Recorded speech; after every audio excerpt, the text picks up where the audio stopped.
Hello, good night, dear professor. I am Andres Alarcón, your student. I'm showing you my ID.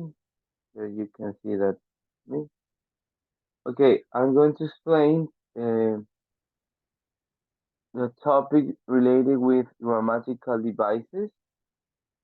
And first, I'm going to explain the aspects. Okay, we have three. Actually, there are aspect, tense, and voice.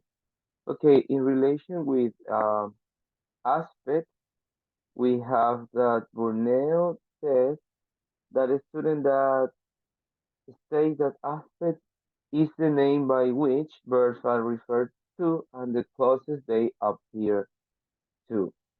In other words, birds play a very important role. Aspect refers to the form birds might take in different types of construction. The aspect has three main forms.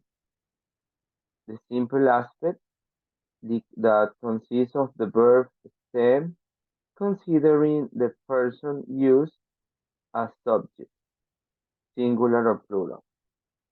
It determines if the verb should be inflected by using s or es or ed in past or irregular verb form. The other main form is the progressive aspect. It is formed by verb phrases that include the verb be plus verb ing or gerund. It occurs in continuous action in present, past, or future. It also shows how the speaker perceives an event. And the third aspect is a perfect aspect, that it shows the complementedness of a verb. It includes the use of auxiliaries such as have, had for present perfect, and had for past perfect, plus verb in the past participle form. Okay. In the other device related with tense, this is related to how verbs change or are inflected depending on the time and action occurred. Most verbs change their morphological form in order to adapt to the semantic function the clause needs to express. So we have three tense. Past is the first one, the past tense, that it is used for events or actions that have already been concluded at a specific time in the past. So the action started in the past. Then we have the present tense, that it is used for events that happen regularly as habits, routines, schedules, or are well known, such as universal truth and fact. And the other tense, the future tense, it is used for events that have not taken place yet. We need to use auxiliaries such as will, be going to, or use modal. Okay, so that's the part related with tense.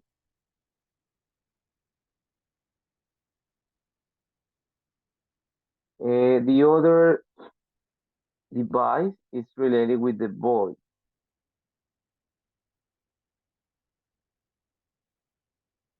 Okay, in this case, it refers to talk about the focus of our message.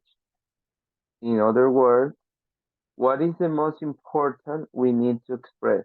Who does or did the action? Who received or do the action? Or what is being or was done? Okay, and here we have three voices. The active that it focuses on the person or agent who does an action.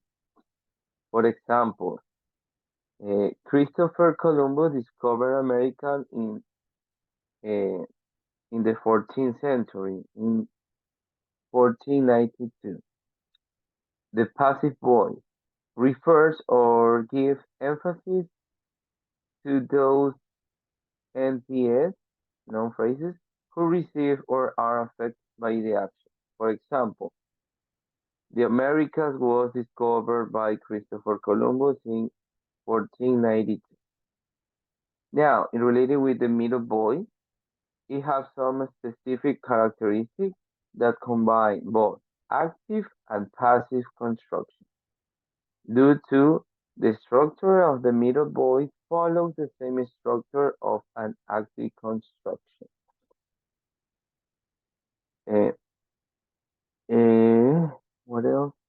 Okay, the message is understood as if the noun phrase in the subject position is also reflected by the action being done. For example, I'll do it by myself later.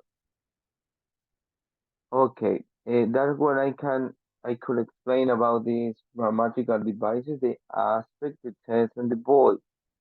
Okay, you've been asked why that I need to reflect on the importance of recognize all of these aspects and how it works into our in the syntax. Let's say. Okay, I believe that it's really important, I mean say essential to understand how this works because you need to communicate properly.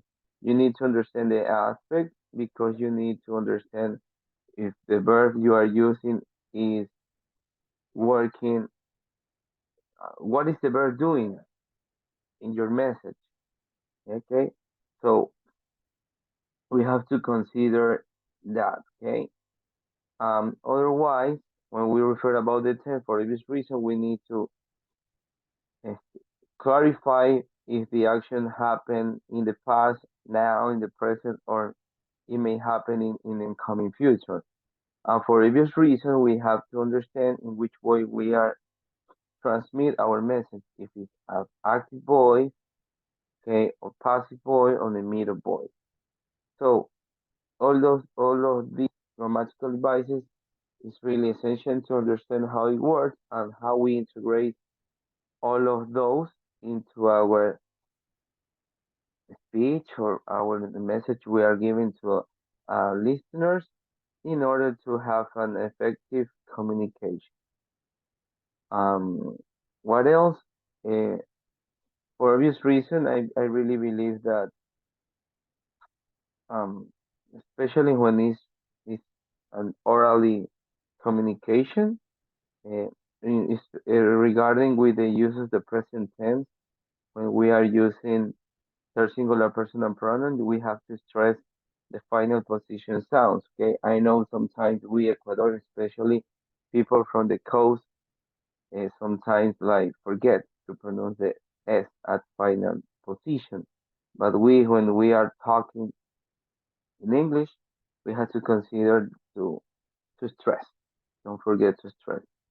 And I may say that this happening, we have to consider also to stress the final position sounds when we are using the simple past, especially when we are working with regular verb. No, we have to understand the final sound of the ed, especially when we say studied or she talked or the car stopped. No, so it's really essential for that because if we are not stressing final position sounds in English, we may confuse the listener about the message we are pretending to share. Okay. Okay, my dear professor, I hope I have done this as possible. Um okay. I wouldn't say anything else. Okay, just take care and good night. Thank you for taking time to assess my bye bye, dear prof.